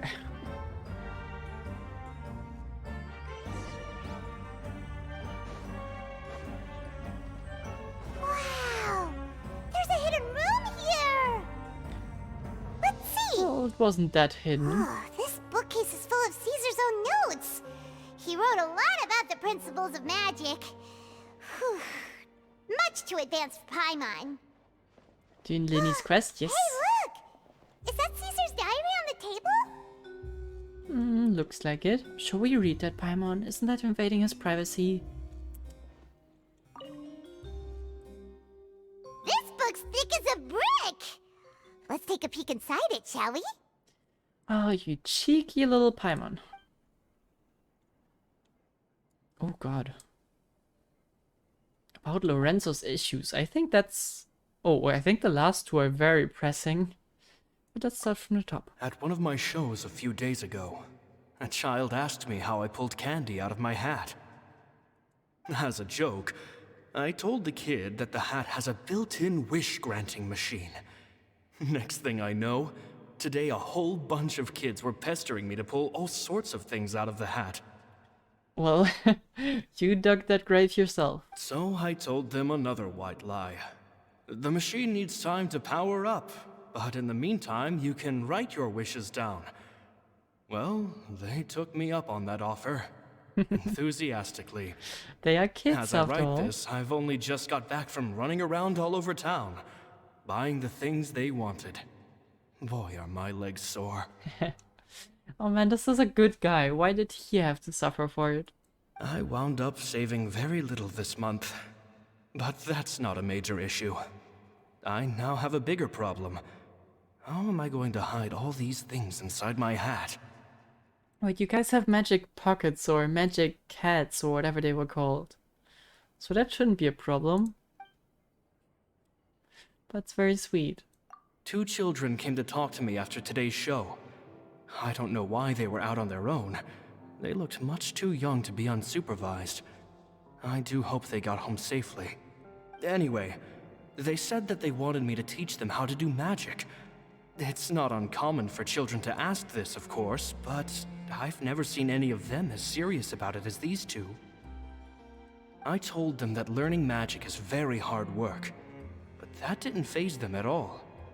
It's like they already knew. They seemed so committed. I couldn't turn them down. Can we get more details on those kids? Ah, no. Like, is that Lyney and Lynette? Or just someone else, like Lorenzo and someone else?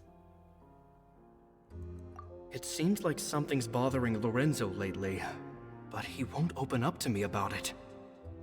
Surely he's not upset that I agreed to teach those 2 children.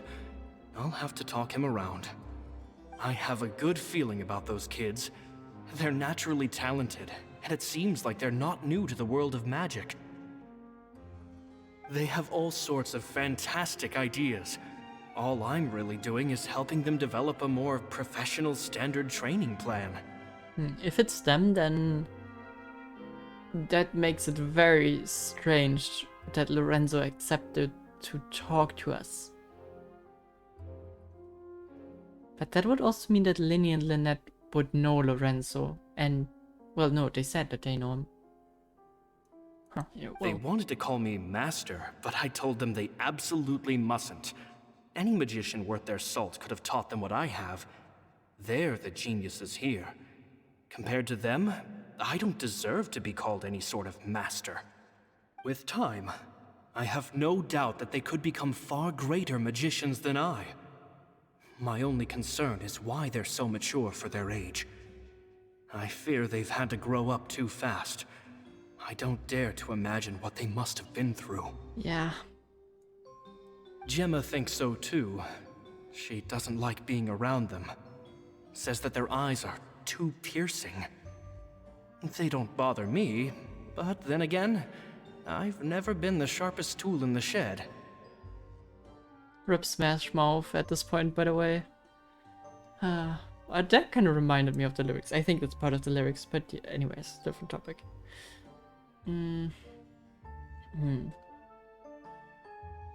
But so they all know each other, and they haven't told me. Okay, fine. As always, Lyney and Lynette not telling me anything about them, that's okay. It's nearly time for me to go on tour. I asked the 2 kids if they'd like to come with me, but they shook their heads. I once overheard them talking about their father and their mission. Sounds like their parents have other plans for them. I guess we'll be parting ways soon. It's only been 10 days since I first met them, but I think that I've gotten a feel for their personalities now. I assume the father is someone from the Fatui? Well, I'm not sure. Did they call the knave the knave? The knave. That's what like Kino's called. Didn't they call her father? Even though she's a woman, wasn't that something like that? Or are they talking about another harbinger or a superior, or maybe the one that adopted them? I don't know how old that is. Could have also just been their normal father. They're very tough, but also very cautious. And they trust no one but each other. This, I fear, is not a good habit to have. They hide things from me too. For example, when I asked them where they live and why they wanted to learn magic, they lied. That's the thing about children. Whenever they're trying to cover something up, it always shows somehow. Okay, they were very young then. I can sense that their lives have been hard. Possibly even dangerous, too. They're not like other children. It's a shame that I can't do more to help them. After thinking things over, I decided to tell them a bit about how I see the world. It's full of lies and falsehoods, and that is why we must find our own truth. P.S. I hope they won't find my nagging annoying. Children are so opinionated nowadays. Will it do them more harm than good for someone they've only known 10 days to lecture them like that? Well, I don't know Caesar, but he sounds like a good guy, and I feel like they would probably benefit from you lecturing them. PPS. Maybe I'm overthinking this. Children aren't interested in grand philosophies. It probably just went in one ear and out the other. I bet they've already forgotten every word I said. Oh, Caesar, Caesar. Just mind your own business next time. He sounds like a great guy. Two magic geniuses with a father and a mission, huh? Sounds a lot like he was writing about Lyney and Lynette, don't you think? Yep. So did they meet Caesar when they were kids? Let's go ask Lyney! That bonk completely scared me, but okay. Time for bonky. Ow. That was a soft... Wait. No, that was an invisible bonk. Wait. How can I not invisible that... Wait. We'll do it like... Ow. Okay. Front bonk. I don't know why Blurb is always slurring in the chat whenever someone plays a sound. Can I? Like, I don't know. Alright.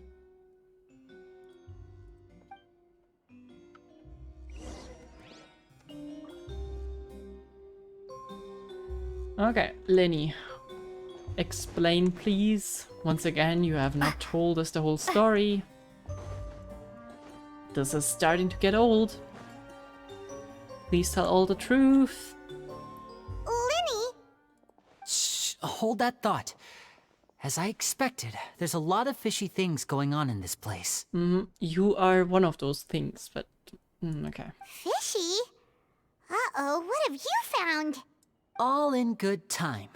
Before we go over our new leads, I want to tell you how a high-altitude escape is performed. First, the magician slots themselves into a magic box in full view of the audience. The box is then suspended high in the air, and a short while later, the base automatically opens. At this point, a dummy will fall out of the box, but it looks real enough to grab the audience's attention, and they start wailing and screaming. Meanwhile, the real magician, who has by now blended into the crowd, waits for a good moment to make their appearance and put on a hysterical performance. Wait, so he's not even lifted up there, right? Okay, sure. Oh no! Is that me? Did I just fall to my death? Very vivid description. Paimon can really picture it. And then what? The audience's gaze then turns to the magician, and by the time they realize what's happened, the dummy has vanished, as if everything that just happened was some sort of shared illusion. Of course, that's just how I think the process should work, theoretically speaking. Theoretically speaking, what do you mean? The inventor of this trick never performed it successfully. When the box opened, Caesar was the one who fell out, and not the dummy. He fell right to the ground from the highest point of the opera house. No one could hope to survive that fall. Not without a vision, at least. How would a vision help? And no one else has ever attempted this trick since. My understanding of how it works is just based on what I could gather from his notes and the relevant gadgets here in his workshop. So Caesar's famous high-altitude escape has never been done, huh? Paimon was about to say how cool it would have been to see it in person, but if it's that dangerous, it's probably for the best that no one else tries to do it. Wait a second. So if a dummy's supposed to drop out of the box, then where does the real magician go? How does he get out? Yeah, I assume he's not even supposed to go up there then, right? Glad you asked. That brings us to the secret of said box. This box right here is the one that Caesar constructed himself to use in the performance, and it's not as simple as it looks. Inside, there's a device that only the magician himself would know about. Once the magician's inside and the box is lifted up into the air, the audience's view of the box is fixed at a certain angle. From where they're standing, they have a clear view of the front, sides, and bottom, but the back and the top are now no longer visible. Okay. At this point, the magician presses a button inside the box, opening a secret door out of view. He then escapes through this trapdoor onto the opera house roof, waits for the dummy to fall and distract the audience, and quietly returns to ground level. That's way simpler than Paimon imagined. Even Paimon could probably do it. Well, that sounds more complicated than what I imagined, but fine. Well, there's a little more to it than that, of course. The hardest part of this trick is controlling the audience's mood and reactions. That takes an exceptional degree of showmanship. There's the falling dummy, the miraculous reappearance, the pompous performing. Maybe the magician would even have themselves tied up before it begins to strengthen the impression that there's no escape. Many days and nights of careful research and painstaking practice would have gone into this, all culminating in a performance just a few minutes long, but one that still manages to transform the shock and grief of a tragic accident to the joy and laughter of a mesmerizing magic trick. Well, I mean, that is how performances go, right? You have a lot of work boiling down to a few minutes, but it's worth it. Caesar was a highly accomplished magician. But unfortunately, even he didn't manage to pull it off. So, how did it go so wrong? You said you found some fishy stuff here. Have you figured out what really happened? I can make a pretty good guess. I looked into the case files. The magic box Caesar was using at the time of his death had the secret button I mentioned positioned on the right-hand side. And sure enough, he always used his right hand as his dominant hand in public. Okay. Okay. Nothing suspicious there. But here's the strange thing. Most of the devices in this workshop have the mechanism on the left-hand side, including this box right here, which leads me to believe that Caesar was in fact left-handed. Why would he pretend to be right-handed? Because a magician can't afford to have their most basic habits stand out too much. People naturally focus their attention on the most important details of the task or situation at hand. But a magician needs to be able to redirect an audience's attention at will, so as to avoid arousing their suspicion. The essence of magic is getting people to believe a lie. If even the truth raises eyebrows, the falsehoods become all the more difficult to mask. And so, Caesar trained himself to use his right hand to align with his audience's expectations. Great magic always requires sacrifices. That is a weird detail, but that is something I would be willing to believe. But in his most stressful and nerve-wracking moments, and when no one was watching, reflex would kick in and he'd use his left hand. That's why he set his gadgets with the mechanism on his left. And you think maybe someone exploited that as against him? Exactly. I think that's likely what happened. Caesar would have been under a lot of time pressure during the escape. He'd have had mere seconds to open the hidden compartment, retrieve the dummy, then open the secret door and make a swift escape. But I'm sure he was confident.